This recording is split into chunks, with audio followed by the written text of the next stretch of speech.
안녕하세요. 프로젝트 밥입니다. 오늘 이 영상은 처음 유튜브를 시작할 때 꼭 이 말을 하고 시작해야겠다는 생각해서 제작하게 되었습니다. 다이어트에 상처를 입고 힘들어하시는 비만인들과 저탄고지와 키토제닉 다이어트를 준비하는 비만인들을 위한 영상입니다. 이 영상은 저의 주관적인 생각이고요. 저를 합리화하고자 만드는 것도 아니며 딱히 누군가를 비판하고자 만든 영상이 아니란 것을 말씀드리고 싶습니다.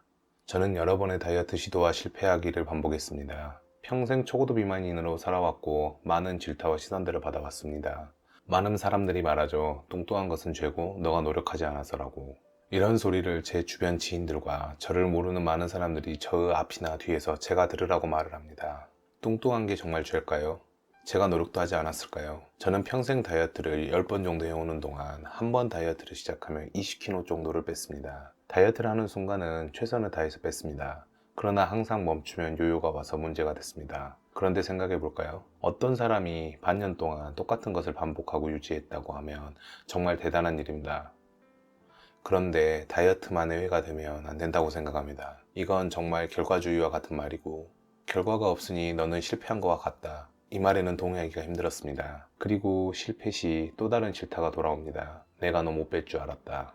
너는 안 돼. 이런 소리들을 들으면 누구라도 사람이 싫어지고 세상과 멀어지고 싶을 겁니다. 저 또한 그랬습니다. 어두운 방 안으로 들어가고 저한테 질타하지 않는 사람만 골라 만났으며 누군가 저에게 안 좋은 소리를 하면 거칠고 안 좋게 행동했습니다. 대부분의 사람들이 저에게 이렇게 말했습니다. 순하게 생겼는데 성격은 안 좋네 라는 말을 많이 들었습니다. 만약에 누군가 나에게 이런 말을 하지 않았다면 어떻게 됐을까요? 뺐을까요? 아니면 더 쪘을까요? 이건 저도 단정지어 말할 수가 없습니다. 그러나 하나는 말할 수 있는 게 그 말을 듣지 않았다면 저는 어두운 곳으로 가지 않았을 겁니다. 사람을 가려 만나지도 않았을 것이며 성격 또한 나빠지지 않았을 겁니다. TV나 유튜브를 보면 다이어트를 성공한 사람들이 많이 나옵니다. 그들 또한 이런 힘든 것을 이겨내고 성공했습니다. 일단 그러한 영상들을 보면 성공하신 분들께는 특별한 계기들이 있었습니다.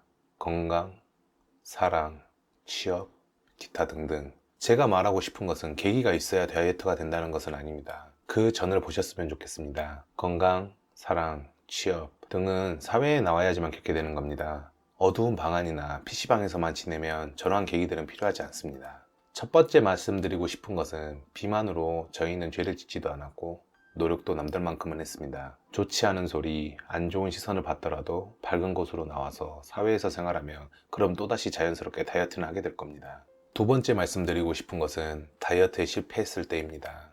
저는 10번째 다이어트를 실패했고 11번째 다이어트에 도전하고 있습니다. 정말 하기 힘들었기 때문에 제가 했던 다이어트들은 다 말할 수 있을 겁니다. 원푸드부터 개인 PT까지 정말 많은 다이어트들을 도전했고 실패했습니다. 그런데 제가 11번째 다이어트를 계속할 수 있고 앞으로도 이어갈 수 있겠다고 생각하는 게 저는 비만은 이렇게 생각해서라고 생각합니다. 비만은 질병이고 유전기질이다. 질병은 고쳐야 되는 것이고 유전적인 것은 어쩔 수 없기 때문에 받아들여야 한다는 겁니다.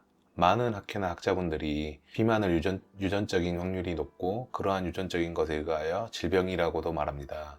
제가 만약 실패했을 때 합리화를 하고자 하는 말이 아니라 일단 잠깐 실패해도 계속 시도해보자 는 말씀을 드리고 싶습니다. 우리는 아프면 약을 먹고 병원을 갑니다. 그러나 단순히 노동이고 고통스럽다고 생각하기보다는 병을 고치기 위해 노력해보자입니다. 두 번째 다이어트는 실패할 수 있다. 그러나 질병을 이겨내기 위해 계속 시도해보자는 겁니다. 세 번째는 저탄고지와 키토제닉 다이어트를 준비하시는 분들께 드리고 싶은 말입니다. 저탄고지와 키토제닉 절대 쉬운 다이어트 방법은 아닙니다. 운동으로 다이어트를 하면 눈에 바로 보입니다. 그러나 식이요법으로 하면 서서히 눈에 보이기 시작합니다. 삼시세끼를 느끼한 지방만 드신다고 생각해보세요. 분명 탄수화물이 땡길 겁니다. 처음에는 먹는 양이 많아서 배도 부르고 뭘 먹는 것 같은데 시간이 지나면 배는 부르나 뭘 먹은 기분이 들지 않습니다. 이건 뇌의 장난질 같은 건데요. 이 구간만 잘 넘어가시면 성공하는데 많은 분들이 이 구간을 넘어가지 못합니다. 저 또한 많은 유혹들이 있었습니다. 또한 사회생활을 하면서 지방만 챙겨 먹는 것은 정말 어려운 일입니다. 남들과 다른 식사를 해야 되기 때문입니다. 너무 안 좋은 이야기만 한 것 같은데요. 그럼 좋은 이야기를 해볼까요? 발상을 전환해 봅시다. 저탄고지와 키토제닉은 비율은 다르지만 지방 함량을 50%를 넘기면 저탄고지, 탄수화물 비율을 10% 이내로 줄이면 키토제닉입니다. 그럼 지방 함량만 올리면 다른 사람들과 같이 식사할 수 있다는 장점이 생깁니다. 간단하게 설명하면 밥은 안 먹고 국에 버터를 10에서 20g을 넣어서 반찬들과 먹는다면 지방 함량은 확 높아진 저탄고지 키토제닉 다이어트가 됩니다. 이렇게만 생각하면 어느 음식점이나 집에서도 간단하게 저탄고지 키토제닉을 할 수 있습니다. 계속 다이어트를 유지하는 것도 어렵지 않게 되죠. 또한 저 같은 초고도 비만은 운동을 하게 되면 관절들이 다칠 확률이 높았고 다른 부상 확률도 높아집니다. 식이요법의 장점이 운동하기 힘든 비만인들도 할 수 있다는 겁니다. 그래서 셋째, 저탄고지와 키토제닉 다이어트는 결코 쉬운 다이어트가 아니다. 그러나 다른 다이어트들과 다르게 일상생활도 할 수 있고 힘든 구간만 지나면 계속 유지할 수 있다. 첫 번째와 두 번째는 저 같은 초고도 비만들에게 아무 말과 시선을 버리고 우리는 죄를 짓지도 않았고 노력도 했습니다. 희망을 갖고 다이어트를 해보셨으면 하는 마음에 드리는 말씀이고, 세 번째는 이러한 다이어트 방법 중에 저탄고지와 키토제닉이 있다는 것을 말씀드리고 쉬운 다이어트는 아니지만 계속 유지할 만한 다이어트라는 것을 말씀드리고 싶어서 이 영상을 올립니다. 다이어트는 오랜 시간 걸려도 조금씩 천천히 빠져나간다면 우리는 언젠가는 성공한 날이 올 겁니다. We can do it. 우리는 할 수 있다. 감사합니다. 공감되신다면 좋아요와 구독하기 좀 부탁드릴게요.